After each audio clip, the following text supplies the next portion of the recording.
This channel does not promote any violent, harmful, or illegal activities. All content provided by this channel is meant for an educational purpose only.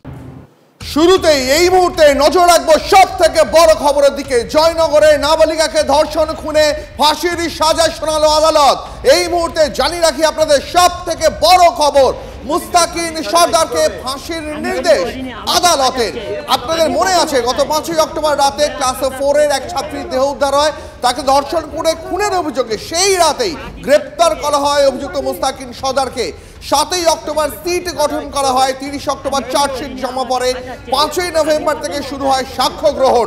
এখনো পর্যন্ত এই মামলায় 36 জন সাক্ষ্য দিয়েছেন। আর তারপর আজ এলো সেই বহু প্রতীক্ষিত নির্দেশ, মুস্তাকিন সর্দারকে ফাঁসির সাজা শোনালো আদালত। আরো বিস্তারিত জানাবেন অভিজ্ঞান রয়েছেন আমাদের সঙ্গে। অভিজ্ঞান, দেখো তোমাকে জানিয়ে রাখি যে দীর্ঘ সময়ের অপেক্ষার পর অবশেষে কিন্তু বারুইপুর আদালতে আজকের বিচারপতি সুব্রত চট্টোপাধ্যায় এজলাসে সকাল থেকে সেখানে শুনানি হয় এবং যেহেতু গতকালই তাকে দোষী সাব্যস্ত করা হয়েছিল, শেষমেশ তাকে মুস্তাকিন সর্দার, যার বিরুদ্ধে খুন এবং তার আগে ধর্ষণ করার যে অভিযোগ উঠেছিল, সেই ঘটনায় তাকে মৃত্যুদণ্ডের নির্দেশ দিয়েছেন বিচারপতি। এবং বলা যেতে পারে যে যেখানে আর্যিকর ঘটনা এখনো পর্যন্ত মানুষ বিচার পায়নি, সেই জায়গায় দাঁড়িয়ে মাত্র 62 দিনের মাথায় সেখানে মৃত্যুদণ্ডের নির্দেশ দেওয়া হলো।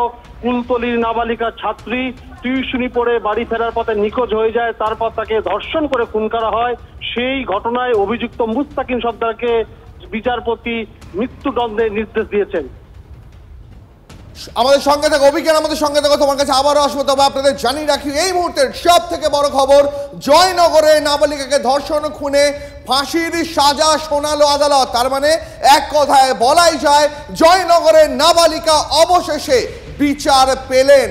মুস্তাকিন সর্দারকে আজ ফাঁসির নির্দেশ দিল আদালত। যে ঘৃণ্য অপরাধ সে করেছে তার এতজন বিচার, এতজনের সাক্ষ্য গ্রহণ করার পর অবশেষে আজ মুস্তাকিন সর্দারকে ফাঁসির নির্দেশ দিল আদালত। রেকর্ড টাইমে এই ফাঁসির নির্দেশ শোনানো হলো। আমার সহকর্মী একদম আদালত থেকে এই মুহূর্তে সরাসরি সুপ্রিয় গুহ রয়েছেন। সুপ্রিয়, রেকর্ড সময়ের মধ্যে নাবালিকাকে ধর্ষণ খুনে অভিযুক্ত মুস্তাকিন সর্দারকে আদালত ফাঁসির সাজা শোনালো। এরপর অপরাধীরা কি সতর্ক হবে? একেবারে দেখো, ফাঁসির নির্দেশ কিন্তু ইতিমধ্যেই হয়েছে। এই মুহূর্তে নির্যাতিতার বাবা মায়ের তরফের যিনি আইনজীবী তিনি বাইরে বেরিয়ে এসেছেন, তিনি কি বক্তব্য রাখছেন একটু সরাসরি শুনবো। মহামান্য আদালত আজকের সাজা দিয়েছে, সর্বোচ্চ সাজা বিএনএস 103, যার আইপিসিতে 302 ছিল, মৃত্যুদণ্ড দিয়েছে এবং খুন। আর 66 হচ্ছে rape and murder under below of 12 years, যে সমস্ত মেয়েদের ধর্ষণ, এবং আর যেটা হচ্ছে 6 পক্সো অ্যাক্ট, যেটা হচ্ছে রেপ এবং মার্ডার মাইনর মেয়েকে, তাতেও মৃত্যুদণ্ড দিয়েছে। সর্বোচ্চ সাজা যেটা দিয়েছে মৃত্যুদণ্ড এবং অনাদায় কিছু ফাইন দিয়েছে। এবং মহামান্য আদালত আমরা যেভাবে আশাপ্রদ ছিলাম সেইভাবে আমাদের বিচার পেয়েছি।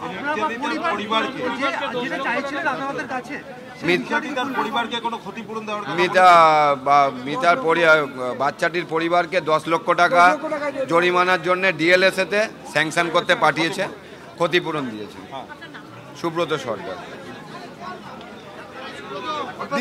শুনতেই পারলে চতুর্থ শ্রেণীর নিহত ছাত্রীর পরিবারের যারা সদস্য, তাদের হয়ে যে আইনজীবী আজকে আদালতে সওয়াল করেছিলেন, তিনি যে বক্তব্য রাখলেন যে ইতিমধ্যেই বিচারক তিনি কিন্তু মৃত্যুদণ্ডের অর্থাৎ সর্বোচ্চ শাস্তির আবেদন যেটা জানানো হয়েছিল, সেই পরিপ্রেক্ষিতে আমরা একটু দেখার চেষ্টা করবো। ইতিমধ্যেই কিন্তু পুলিশ সুপার থেকে শুরু করে অন্যান্য যারা উচ্চপদস্থ আধিকারিকরা তারা কিন্তু আজকে আদালত চত্বরে উপস্থিত ছিলেন। তারা এই মুহূর্তে বেরিয়ে যাচ্ছেন এক এক করে। তবে সব থেকে যেটা গুরুত্বপূর্ণ বা তাৎপর্যপূর্ণ দ্বীপ, এই জয়নগরের যে চতুর্থ শ্রেণীর ছাত্রীর যে খুন ও ধর্ষণের যে মামলা, সেই মামলাতে অভিযুক্ত মুস্তাকিন সর্দার, তাকে সর্বোচ্চ শাস্তি হিসাবে মৃত্যুদণ্ড অর্থাৎ ফাঁসির সাজা শোনালেন বিচারক। এবং সেক্ষেত্রে তাকে খুন, ধর্ষণ সহ পক্সো অ্যাক্টের যে একাধিক ধারাতে তাকে অভিযুক্ত করা হয়েছিল, সেই ধারাতে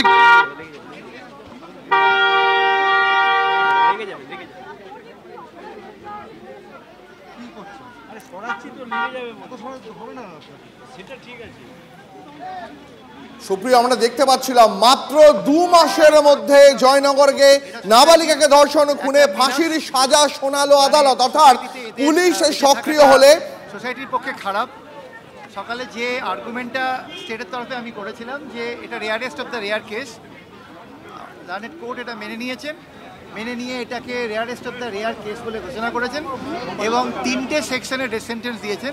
আমাদের 4টে সেকশন ছিল, কনকারেন্টলি 3টেতে। একটা হচ্ছে সেকশন 6 অফ পক্সো অ্যাক্টে, একটা হচ্ছে 103 অফ বিএনএস যেটা আগে 302 ছিল মার্ডার কেস, আর লাস্টলি আমাদের সেকশন 66-এ যেটা রেপের জন্য ওর মৃত্যু, এই 3টে কারণের জন্য ওকে ডেথ সেন্টেন্স দিয়ে হয়েছে। কিডন্যাপিং কেসের জন্য ওকে যাবজ্জীবন দেওয়া হলো, আর ওর প্রমাণ লোপাট করার জন্য 7 বছর দেওয়া হলো। বিভাসবাবু, অপরাধটা কীভাবে হয়েছিল? আপনি যখন শুনানি চলছিল তখন বলছিলেন যে মেয়েটির বিশ্বাসের সুযোগ নিয়ে করা হয়েছিল। কি হয়েছিল সেদিন, আদালতে কি কি জানিয়েছেন? অ্যাকচুয়ালি মেয়েটাকে নিয়ে যখন ওই স্কুল থেকে কোচিং থেকে ফেরার সময় মেয়েটাকে নিয়ে যখন ওর বাবা বলেছিল তুমি আস্তে আস্তে সাইড দিয়ে ধরে হেঁটে চলে যাও, কিন্তু মেয়েটিকে ও সাইকেলে তোলার সময় এই মুহূর্তে আমাদের সঙ্গে টেলিফোন লাইনে রয়েছেন তিলোত্তমার বাবা। আপনাকে স্বাগত TV9 বাংলায়। আমি জানি আপনার পক্ষে প্রতিক্রিয়া দেওয়া এই অবস্থায় সত্যি সত্যি কঠিন, কিন্তু জয়নগরে নাবালিকাকে খুন ধর্ষণে মাত্র 2 মাসের মধ্যে আদালত সাজা শোনালো। আপনার কি মনে হয় আপনার ক্ষেত্রে বিচার পেতে আর কত সময় লাগতে পারে? আমাদের মেইন সময় লাগছে হচ্ছে রাজ্য সরকারের পুলিশ, যাদের উপর আমরা ভরসা করেছিলাম, সিপি এসপির প্রেজেন্টসে ওখানে এবং স্বাস্থ্য দপ্তরের বড় বড় মাথাদের প্রেজেন্টসে সেখানে তথ্য প্রমাণ লোপাট হয়েছে বলে সিবিআই যারা আসামি আর কি একুইস্ট তাদের এখনো সামনে আনতে পারেনি। যত দ্রুত সামনে আনবে আমরাও বিচার খুব দ্রুত পেয়ে যাব। আর আপনার প্রতিক্রিয়া এই জয়নগরে মাত্র 4র্থ শ্রেণীর এক ছাত্রীকে তার ধর্ষণ খুনে ওদের আসামি 3 দিনের মধ্যে ধরা পড়ে গেছিল, আমাদের আসামি এখনো ধরা পড়েনি। এটাই আমাদের একটা মাইনাস। তদন্ত ঠিকঠাক মতো হলে আমরাও বিচার পাবো। আপনারা পুলিশের বিরুদ্ধে বারবার অভিযোগ তুলেছেন তদন্তে গাফিলতি, সাক্ষ্য প্রমাণ লোপাট। এখানে সেই প্রমাণ লোপাট তো পুলিশ করেছে, তার তো প্রমাণ তো তারা থানা ওসি এখনো জেলে আছে, সেটাই তো প্রমাণ আছে। এখানে পুলিশ মাত্র 2 মাসের মধ্যে সাক্ষ্য প্রমাণ সবাইকে আদালতে পেশ করতে পারলো। হ্যাঁ, ওখানে পুলিশ তৎপর ছিল সাক্ষ্য প্রমাণ জোগাড় করার জন্য, আর আমাদের পুলিশ তৎপর ছিল সাক্ষ্য প্রমাণ লোপাট করার জন্য। এটাই আমাদের দুঃখের বিষয়। কোথাও কি আপনারা আশায় বুক বাঁধছেন যেমন একটা নজিরবিহীন সাজা শোনালো আদালত, আপনাদের ক্ষেত্রেও বিচার প্রক্রিয়া একটু তদন্ত গতি আসবে? বিচার উপরে ভরসা আছে, বিচার ব্যবস্থা ঠিকই আমাদের একটা ন্যায় বিচার দেবে। আপনাকে অনেক ধন্যবাদ। আমরা কথা বলছিলাম তিলোত্তমার বাবার সঙ্গে। এই মুহূর্তের সবথেকে বড় খবর, জয়নগরের নাবালিকা ধর্ষণ খুনে ফাঁসির সাজা শোনালো আদালত। মাত্র 2 মাসের মধ্যে সমস্ত সাক্ষ্য প্রমাণ আদালতে পেশ করা হয়েছিল এবং তারই ভিত্তিতে অভিযুক্ত মুস্তাকিন সর্দারকে ফাঁসির নির্দেশ দিল আদালত। আদালত থেকে বেরিয়ে কি বললেন আইনজীবী শোনাই আরো একবার আপনাদের।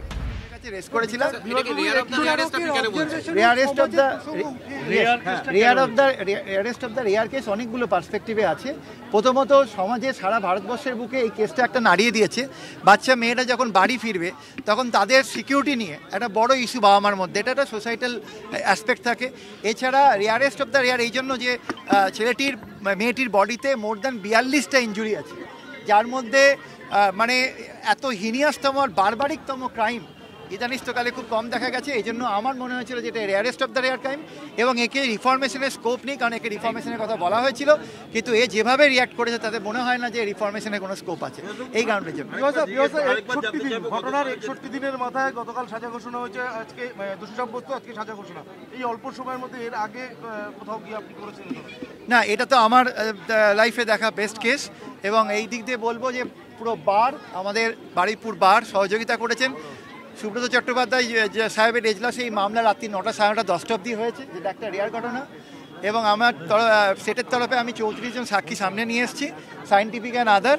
আজকে কেসটা প্রুভ হয়ে সেন্টেন্স হলো 3টে সেকশনে, একটা লাইফার আর একটা 7 ইয়ার। Thank you. কামদুনি সহ একাধিক মামলায় দেখা গেছে দ্রুত এই বিচার প্রক্রিয়া শেষ করতে গিয়ে শেষ পর্যন্ত নিম্ন আদালতে সাজা হলেও উচ্চ আদালতে গিয়ে অভিযুক্তরা ছাড়া পেয়ে গেছে। এই ক্ষেত্রে কি আশঙ্কা থাকছে? দেখুন, উচ্চ আদালত কি করবে সেটা আমি বলতে পারবো না, উচ্চ আদালত যেটা মনে করবেন, কিন্তু এই মামলা কামদুনির থেকে অনেক তাড়াতাড়ি হয়েছে এবং আমার ধারণা ব্যক্তিগতভাবে এত সায়েন্টিফিক এখানে এভিডেন্স, যেখানে আমি কালকেও বলেছিলাম আমাদের যে ডিএনএ প্রোফাইল ম্যাচ হয়ে গেছে, এই জায়গা থেকে আমার মনে হয় না কোনো ইনকনক্লুসিভনেস এর মধ্যে রয়েছে।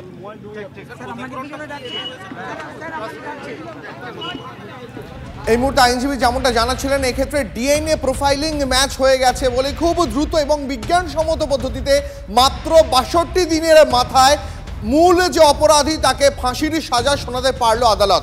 একদম আদালত চত্বর থেকে আমাদের সঙ্গে সুপ্রিয় গুহ রয়েছেন, আমি সরাসরি আরও একবার সুপ্রিয়র কাছে যাই। সুপ্রিয়, তার মানে পুলিশ যথাযথভাবে যত সাক্ষ্য রয়েছে, যত প্রমাণ রয়েছে, সেই সমস্ত কিছু এক জায়গায় সমস্ত এভিডেন্সে জড়ো করে আদালতে পেশ করতে পেরেছিল।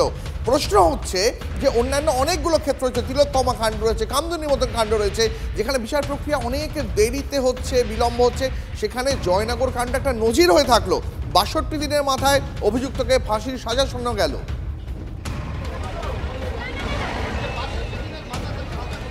একদমই, দেখো সেক্ষেত্রে কিন্তু যেটা বারবার উঠে আসছে যে বারুইপুর পুলিশ ডিভিশনের যাদের যে স্পেশাল ইনভেস্টিগেশন টিম তৈরি করা হয়েছিল, তারা যথেষ্ট দক্ষতা এবং তৎপরতার সঙ্গে এই মামলা তদন্তের গতি প্রকৃতিকে এগিয়ে নিয়ে যাওয়ার জন্য যা যা করণীয় সমস্ত কিছুই কিন্তু তারা করেছেন। অর্থাৎ ডিএনএ পরীক্ষা থেকে শুরু করে ফরেন্সিক এক্সপার্টদের দিয়ে নমুনা সংগ্রহ করা এবং সেই ফরেন্সিক রিপোর্ট এবং তার পাশাপাশি পারিপার্শ্বিক তথ্য প্রমাণ এবং যে সিসিটিভি ফুটেজ, সেই সমস্ত কিছুকে সামনে রেখেই কিন্তু এই মামলাতে অভিযুক্ত হিসাবে যাকে গ্রেপ্তার করেছিল পুলিশ প্রথমটায়, তাকে কিন্তু অবশেষে দোষী সাব্যস্ত করা হয় গতকাল এবং তারপর আজ তার সাজা ঘোষণা হয়। এবং সেক্ষেত্রে একদিকে এই নির্যাতিতা ছাত্রীর পরিবারের আইনজীবী এবং অন্যদিকে সরকারি বিশেষ আইনজীবী তারা কিন্তু জোরালো সওয়াল করেন তার যাতে সর্বোচ্চ শাস্তির দেওয়ার ব্যবস্থা করা হয়। এবং অবশেষে বিচারক তিনি কিন্তু সর্বোচ্চ শাস্তির ঘোষণা করেছেন, তাকে মৃত্যুদণ্ডের নির্দেশ দিয়েছেন। এবং কিছু সময় আগেই আমরা বিশেষ সরকারি আইনজীবী তার যে বক্তব্য সেটাও শুনলাম। আদালত চত্বরের বাইরের ছবিটা একটু দেখানোর চেষ্টা করি। আমার ক্যামেরা পার্সন অমিত রয়েছে। আইনজীবী থেকে শুরু করে প্রতিদিন যারা বিভিন্ন প্রয়োজনে আদালতে আসছেন তাদের কিন্তু আজকে সকাল থেকে তারা উৎকণ্ঠার মধ্যে ছিলেন।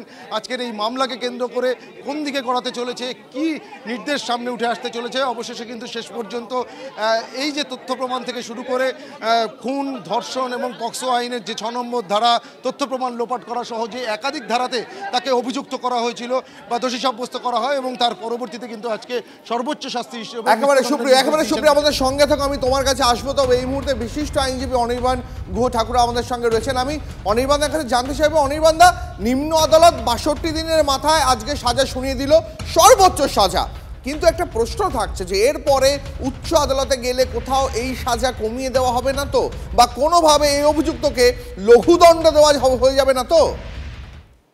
প্রবলেমটা হচ্ছে, এটা অত্যন্ত সাধুবাদ জানাচ্ছে অবশ্যই আদালত এত দ্রুততার সাথে কাজ করেছেন এবং এই ব্যস্ততার মধ্যে, সেটা অত্যন্ত সাধুবাদ জানাই। কিন্তু প্রবলেমটা আমরা কামদুনি মামলাতে দেখেছিলাম। After all honourable court always is a human agency এবং কোর্টকে যারা আমরা অনারেবল কোর্টকে যারা অ্যাসিস্ট করি, অর্থাৎ লার্নেড অ্যাডভোকেট, বোথ সাইডের লার্নেড অ্যাডভোকেট, তাদের একটা দায়িত্ব থাকে যেটা হিউম্যান এজেন্সি তাকে সম্পূর্ণভাবে তার মানসিক স্বাধীনতা দেওয়ার জন্য, স্বাধীনতা দেওয়া যাতে সেই সময়টা নিয়ে যাতে প্রপারলি জাজমেন্ট দিতে পারেন। আমি আশা করছি বা আমি এই আশাই রাখি যে ওনার জাজমেন্টটা প্রপার টাইমে প্রপারলি উনি দিয়েছেন। কিন্তু অনেক ক্ষেত্রে আফটার অল হিউম্যান এজেন্সি, অনেক ক্ষেত্রে হিউম্যান এরার ঘটে তাড়াহুড়োর মাধ্যমে, তাড়াতাড়ি করতে গিয়ে। তো আমার মনে হয় যে ৬২ দিনের মাথাতেই এই সাজা ঘোষণা। একেবারে অনির্বাণ, আপনাকে অনেক ধন্যবাদ। কথা বলছিলাম বিশিষ্ট আইনজীবী অনির্বাণ গুহ ঠাকুরের সঙ্গে। এবং এর পাশাপাশি যেমন নির্যাতিতা যে নাবালিকা, তার মা বাবা তারা যেমন সন্তোষ প্রকাশ করেছেন, একইভাবে আশায় বুক বাঁধছেন তিলোত্তমার মা বাবাও।